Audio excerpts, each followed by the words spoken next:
जिंदगी बेटों के बीच जाएगी। कोई बेटा तेरे कब्र पे पहुंच करके फातिहा नहीं पढ़ेगा, लेकिन जो हाफिज कुरान होगा वो किसी भी दुनिया के कोने में होगा। हाँ, तेरे मज़ार तक ना पहुंच सके ये हो सकता है, लेकिन हर नमाज के बाद वो दुआएं करता है, और जब वो दुआएं करता है उसकी दुआ की बरकत से अल्लाह तबारक व तआला फिर तुझे कब्र में भी आराम देगा, और कल क़यामत के दिन अल्लाह उसी हाफिज कुरान, आलिम कुरान के सदके में तेरी मग़फ़िरत करता नजर। हाफिज आलिम को हल्का ना समझे, क्योंकि ये बड़ी गारंटी से, क्योंकि ये कैमरे लगे आजकल, हर चीज बड़ी तेजी से फैलता है। अगर बेटे को हाफिज और आलिम बनाया गया, अब ये जितना भी पढ़ाएंगे बच्चों को, जितना भी दर्स हदीस का दर्स देंगे, कुरान पढ़ाएंगे, सबका सवाब इनको तो मिलेगा, लेकिन इनके वालिदैन को भी इसका सवाब मिलेगा। इनका सवाब इसलिए नेक औलाद छोड़ करके दुनिया से जाए, इसीलिए कहा तो नेक औलाद हाफिज कुरान, आलिम कुरान। अभी जितना तालीम देंगे कुरान हदीस की, इनको सवाब मिलेगा, लेकिन साथ में माँ बाप को, हम जिक्र रसूल कर रहे हैं, है ना, हमको सवाब मिल रहा है, लेकिन हमारे माँ बाप को भी कब्र में उसका सवाब अता किया जाए, क्योंकि माँ बाप ने पैदा किया ना, हम उनके नुत्फे से हैं। तो खुदारा अपनी औलादों को इल्म दीन सिखाएं, और आप भी आलिम के करीब हों, जो मसले ना पता हो उस मसले पर रोशनी डालें। और अपनी माओं बहनों से गुजारिश करूंगा कि जो वाक़तन वो मसाइल हैं जो हम नहीं बयान कर सकते, आप भी मदरसा के आलिमा से, मुअल्लिमा से आप उनके पास आएँ, और छुट्टी के बाद जाकर के घंटा आधा घंटा बैठ करके उस मसाइल पर जिक्र करें जो मसले आपको नहीं पता है, क्योंकि एक आलिम खुल करके गुफ्तगू औरत के मसाइल पर नहीं कर सकता है। और जब आप आलिमा के करीब जाएंगी तो आलिमा खुल करके आपको हर मसले पर वो आपसे बात कर सकते हैं। इसलिए आपको जाना चाहिए, क्योंकि अल्लाह का शुक्र है आपको किसी और गांव में नहीं, आपके गांव में ही वो मदरसा। ये काबिशें और ये मेहनतें तमाम तर बुजुर्गों के और नौजवानों के कि अल्लाह ने इस, वरना मैं 1 साल पहले जब आया था तो फिर ये मदरसा नहीं था, बल्कि ऐसे ही पढ़ाई हो रहा था। इतना खूबसूरत या मजबूती के साथ ये नया बड़ी तेजी से काम हुआ, ये बहुत बड़ी बात है यार, कि 12 कमरे 2 मंजिला, 6 कमरे 2 मंजिला इतनी जल्दी तैयार करना बड़ा मुश्किल है, लेकिन इन्होंने मेहनत की और अल्लाह ने मदद की, और वो काम पाए तकमील तक पहुंच गया। आपने हिस्सा लिया, ताउन किया, ये दौलतें आपकी बर्बाद नहीं होगी। अगर माँ के नाम पे दिया है तो जब जब उसमें कुरान पढ़ा जाएगा, हदीस पढ़ा जाएगा, उसमें जो भी नेकी की जाएगी, अगर माँ के नाम पे, बाप के नाम पे साले सवाब के नियत से दिए हो तो अल्लाह की कसम उसका सवाब माँ बाप को मिलता है। ये आपका रहेगा और बर्बाद नहीं जाएगा, और अल्लाह आपके रिस्क में बरकतें भी अता करेगा। इसलिए जब भी जरूरत पड़े, कभी हादसे हो, कभी मुसीबत आए ना, तो सदका किया करो। सदका मदरसा में दिया करो, या मदरसा के तलबा को बुला के खिला दिया करो, या कुछ पैसे निकाला करो अपनी हैसियत के एतबार से, यतीमों में तकसीम कर दिया करो। ये सदका बहुत जरूरी है। यहाँ तक हमने किताबों में पढ़ा कि अगर सुबह की शुरुआत करे तो सदके से करे, चाहे 1 रुपए हो, लेकिन हमको पता नहीं, क्योंकि हम इल्म नहीं सीखते। तो सदका करने की कोशिश करें, जब भी कोई बला मुसीबत आए दुआ कराएं, दुआ से एतराज नहीं है, लेकिन सदका भी निकालें, इससे बलाएं टल जाती हैं और मदरसे को फायदा पहुंचता है। और माँ बाप का अगर इंतकाल हो गया है, चलते चलते एक पैगाम और भी आपको दे दूं।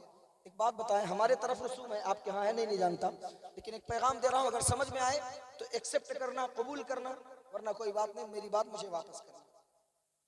ईद आता है, माँ बाप नहीं हो हैं जिनके माँ बाप इंतकाल कर चुके हैं, या माँ इंतकाल की है, या खाली बाप, तो रमजान में आप कपड़े सिलाते हो, बच्चों का सिलाते हो, है ना। तो एक जोड़ा अगर बाप का इंतकाल हुआ है, या माँ का, या दोनों का, तो एक जोड़ा उनके नाम से निकाल करके किसी यतीम को वो दे दिया। ये काम करेंगे आप? बोले हाँ हूँ, बोले करेंगे, हाँ करें। मदरसा में दे दे, मदरसा के तलबा ईद बाद जब छुट्टी होके ईद बाद बच्चे आएंगे, फिर बच्चों को दे दिया जाएगा अगर कोई नहीं, वरना जो यतीम है, बेवा है, गरीब है, वो एक जोड़ा निकाल के माँ बाप के नाम पर वो आप उनको दे दे, तो वो यतीम भी खुश हो जाएगा, वो मुस्कुराएगा, दुआ देगा, और हमारे माँ बाप को कब्र में उसका सवाब मिलेगा। अल्लाह उसके बदले में, यतीम की खुश होने के बदले में, अल्लाह हो सकता है हमारे माँ बाप की मग़फ़िरत। अल्लाह को कौन सी अदा पसंद आ जाए हम नहीं जानते हैं, इसी को कहते हैं एहसाले सवाब। तो माँ बाप के नाम से कभी कभी एहसाले सवाब यूं ही किया करो, जरूरी नहीं कि इमाम साहब चंदा मांगे तब दे, कभी कभी अपनी खुशी से निकाल दिया करें माँ बाप के नाम पर। और इल्म दीन ना होने की वजह से मेरे भाई बहुत सी खराबियां हैं। मैंने पहले कहा मैं नहीं बयान कर पाऊंगा पूरा तफसील से, फिर जिंदगी बाकी रही, फिर मुलाकात होगी अगर तो फिर आएंगे तो फिर तफसील से बता देंगे कि इल्म दीन ना सीखने की वजह से बहुत बड़ा नुकसान और बहुत बड़ा खसारा हमारे दरमियान है। भाई भाई में अगर इख्तिलाफ है ये ला इल्मी की वजह से है। बाप बेटे में इख्तिलाफ है जहालत की बुनियाद है। माँ बेटे में इख्तिलाफ है जहालत की बुनियाद है। समधी समधी में अगर बुराई है तो ये जहालत की बुनियाद है। इसलिए हमें चाहिए हम अपनी औलादों को, बेटों को सिर्फ कुरान ना पढ़ाएं, बेटियों को सिर्फ कुरान ना पढ़ाएं। बेटों को पहली उर्दू से लेकर तामीर अदब हमारी तरफ चलती है, आपके यहाँ क्या नहीं जानता, तो कम से कम इतना उर्दू पढ़ाएं कि बेटा कानून शरीयत पढ़े। कानून शरीयत किताब का नाम है ना, कानून शरीयत वो पढ़े। और बेटियां कम से कम सुन्नी बहश्ती जेवर या जन्नती जेवर का मुताला करें, है ना, तो उसको पूरी जिंदगी का मामला समझ में आ जाएगा कि माँ के यहाँ रहना है तो किस तरीके से जिंदगी गुजारनी है, फिर ससुराल में जाना है किस तरीके से जिंदगी गुजारनी है, फिर माँ बनूंगी तो फिर औलाद की परवरिश कैसे करनी है। जब वो दीन सीख जाएगी तो फिर उससे, उसके गोद से जब बेटा पैदा होगा तो फिर अल्लाह की कसम वो नचनिया नहीं पैदा होगा। वो बेटा जब पैदा होगा तो खालिद इब्न वलीद का गुलाम बन करके पैदा होगा, हजरत कासिम का गुलाम बन करके पैदा होगा। जब बेटा पैदा होगा तो करबला के शहजादों का गुलाम बनकर कि जब वो माँ जब उसे दीन सीखेगी ना तो फिर जब उसे तरबियत देगी, जब उसे लोरी सुनाएगी तो गाना नहीं सुनाएगी, मुस्तफा पर दुरूद पढ़ते हुए अपने बच्चे को दूध पिलाएगी। लेकिन हम दीन सिखाने को तैयार नहीं है, बस कुरान पढ़ लिया हमने जग जीत लिया, पूरी दुनिया हमने फतह कर ली। इसलिए उर्दू पढ़ाओ, उर्दू कुरान के साथ उर्दू पढ़ाएं अपने औलादों को, ताकि आपके बच्चे को कम से कम नमाज, रोजा, ज़कात, फितरा के बारे में कुछ तो मालूम हो यार। आज हमारे बच्चों को नहीं पता और हराम हलाल खाए पड़ा है और डॉक्टर को देते पड़ा है। जब हराम हलाल खाओगे जाहिर सी बात निकलेगा, फिर डॉक्टर ही को दोगे ना, और कहाँ जाएगा। इसलिए अपनी औलादों को ज्यादा से ज्यादा कोशिश करें। बस थोड़ी देर मैं इस हवाले से भी बता दूं कि ला इल्मी की वजह से लोगों आज माँ बाप को सताया जा रहा है ना, बड़े भाई को सताया जा रहा है, बड़ी बहनों को सताया जा रहा है। जब आप इल्म सीखेंगे, पूछेंगे लोग उलमा से, फिर आपको पता चलेगा माँ बाप का मकाम क्या है, माँ बाप का दर्जा क्या है, माँ बाप की शान क्या है। ये और बात है कि आज औलादें माँ बाप से बहुत दूर हो चुकी है। आज औलादें बाप को अपनी ठोकरों में रखना चाहती है, आज औलादें माँ को गालियाँ देती नजर आती है। लेकिन वो इस्लाम के बेटो, मैं यही कहना चाहता हूँ, आज तेरा वजूद बाकी है, ये माँ बाप की देन है। आज तेरा वजूद सलामत है, ये बाप की हड्डियों की ताकत है। तेरे रगों में खून चल रहा है, ये माँ के दूध का समरा है। अगर तेरी सांसें बाकी है ना तो ये माँ बाप की दुआएं हैं। अगर तेरा ढांचा खड़ा है ये माँ बाप की शफकतें हैं यार। फिर भी हम जर्रा बराबर माँ बाप की मोहब्बतें तमाम भूल जाते हैं दौलतों के नशे में। खुदारा याद रखना, तू महल तो बना सकता है, तू दौलतें कमा सकता है, लेकिन अगर माँ बाप रूठे हैं तो फिर याद रखना कभी जिंदगी में तो फिर उस मकान में, उस महल में और उतनी दौलत कमाने के बावजूद खुशी हासिल नहीं कर सकता है जो माँ की रजामंदी में तू झोपड़ी में खुशी हासिल कर सकता है। माँ बाप के नाराजगी में तू महल में खुशी हासिल नहीं कर सकता। याद रख ले, आप नहीं हासिल कर सकते। माँ बाप होते क्या है आपको नहीं पता, तो पता करने की कोशिश करें। अब तो जो बच्चे अब पैदा हो रहे हैं ऑपरेशन से ना, उन पे माँ बाप का और एहसान है। अब आप कहेंगे मौलाना उनका कितना एहसान है, तो मैं बताऊं, जो बच्चा जनती है माए, उनसे पूछो जो ऑपरेशन करते हैं, या डॉक्टर कोई होगा तो वो जानता होगा।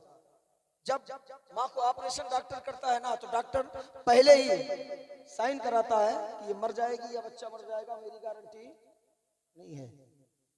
माँ मुस्कुरा के साइन करती है और डॉक्टर से क्या कहती है, डॉक्टर सुन, मैं मर जाऊं चलेगा, लेकिन मेरी औलाद को जिंदा बचा ले, मेरी औलाद को जिंदा बचा लेना। और एक इंजेक्शन डॉक्टर लगाता है, कहाँ लगाता है आपको नहीं पता है, मुझे पता है। वो डॉक्टर कमर में एक इंजेक्शन लगाता है माँ को, और वो इंजेक्शन जब लग जाता है ना फिर माँ की पूरी ताकत टूट जाती है। फिर वो माँ पूरी जिंदगी में उस तरीके से ताकत महसूस नहीं कर पाती है जैसे तुम्हें विलादत से पहले महसूस किया था। जब भी हवा चलती है ना माँ की कमर टूट जाती है, इसको याद रख लेना आप। जब जब हवाएं चलती है जोर की, माँ उस दर्द को बर्दाश्त नहीं करती। वरना पूछ लेना जिन माओ ने ऑपरेशन से बच्चे को जना है, इतनी तकलीफ यार झेलने के बाद माएँ हमें पैदा करती है, बाप न जाने कितनी मशक्कतों के बाद फिर हमें जवान करता है, लुक़मे खिलाने के चक्कर में न जाने कितनी गालियां खाता है, उसके बावजूद हम उस बाप के तमाम तर एहसानात को भुला देते हैं, माँ के तमाम तर दर्द को हम भूल जाते हैं। एक लम्हे, एक रात की दुल्हन और पूरी जिंदगी माँ बाप की मेहनत पर हम पानी फेर देते हैं और कहते हैं अरे क्या हुआ, हमने माँ के साथ इतना खर्च किया, इतना खिदमत किया, तू माँ का हक अदा कर लेगा कभी? बोले कोई कर लेगा? नहीं कर पाएगा यार, नहीं कर पाओगे।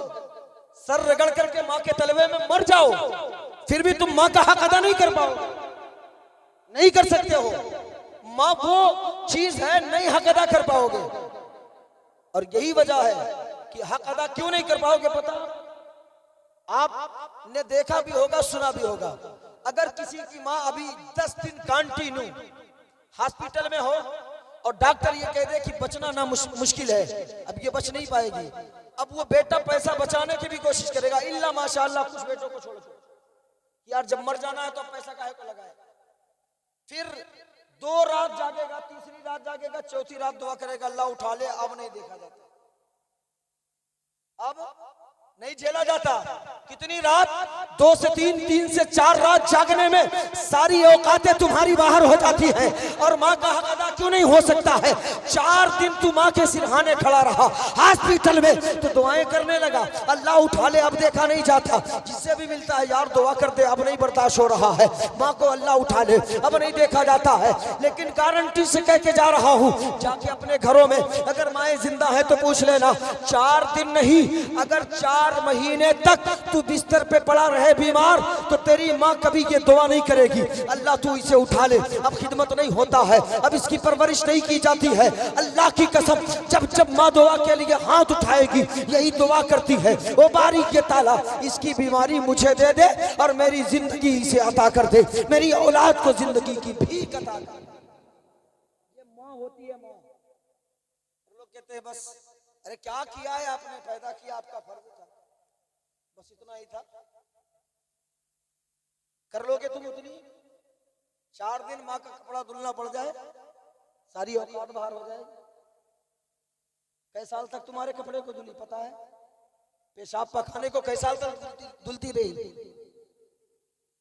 और हमने अब तक सिर्फ किताबों में पढ़ा था, मौलवी उलमाओं से सुना था कि माँ के खिदमत का सिला अल्लाह बहुत देता है, लेकिन हमने देखा, आंखों से देखा है अपने इलाके का एक मामला। सुन ले, गौर से सुन ले, अगर यही आखिरी वाकया है, मैं इसके बाद नहीं बोलूंगा, उसके बाद कुछ शेर माँ के हवाले से पढ़ूंगा, फिर सलातो सलाम।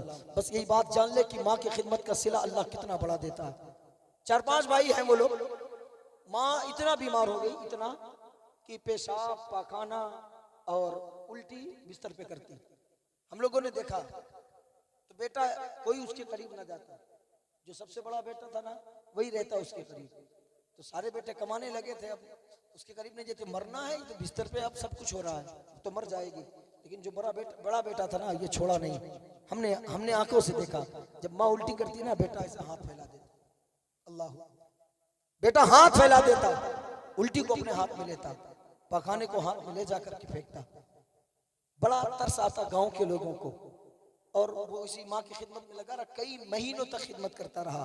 और भाई सब कमाते रहे, पैसा कमाते रहे, लेकिन वो ज्यादा पढ़ा भी नहीं था, 8 या 10 तक पढ़ा था, और बस माँ की खिदमत करता रहा। माँ का इंतकाल हो गया।